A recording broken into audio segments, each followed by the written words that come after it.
ದಾಂಡೇಲಿ ತಾಲೂಕಿನ ತಾಟ್ಗೇರಾದ ಶ್ರೀ ವಿಠ್ಠಲ ರುಕ್ಮಾಯಿ ಮಂದಿರದಲ್ಲಿ ವಾರ್ಷಿಕ ಜಾತ್ರಾ ಮಹೋತ್ಸವ ಕಾರ್ಯಕ್ರಮ ಶ್ರದ್ಧಾ ಭಕ್ತಿಯಿಂದ ಹಾಗೂ ಸಂಭ್ರಮ ಸಡಗರದಿಂದ ಜರುಗಿತು.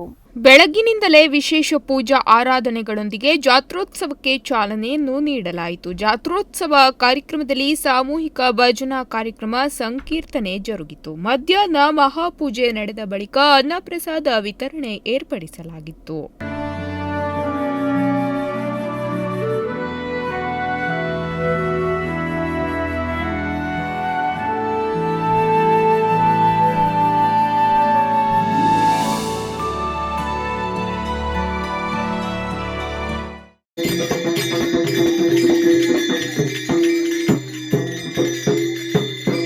ಜಾತ್ರೋತ್ಸವ ಕಾರ್ಯಕ್ರಮದಲ್ಲಿ ಸ್ಥಳೀಯ ಗ್ರಾಮಸ್ಥರು ಮಾತ್ರವಲ್ಲದೆ ಸುತ್ತಮುತ್ತಲ ಗ್ರಾಮಸ್ಥರು ಹಾಗೂ ಹೊರ ತಾಲೂಕಿನ ಭಕ್ತಾಭಿಮಾನಿಗಳು ಭಾಗವಹಿಸಿದ್ದರು. ಜಾತ್ರೋತ್ಸವದ ಯಶಸ್ಸಿಗೆ ಶ್ರೀ ವಿಠ್ಠಲ ರುಕ್ಮಾಯಿ ಮಂದಿರದ ಆಡಳಿತ ಸಮಿತಿಯ ಪದಾಧಿಕಾರಿಗಳು, ಸದಸ್ಯರು ಹಾಗೂ ಸ್ಥಳೀಯ ಭಕ್ತಾಭಿಮಾನಿಗಳು ಶ್ರಮಿಸಿದ್ದರು.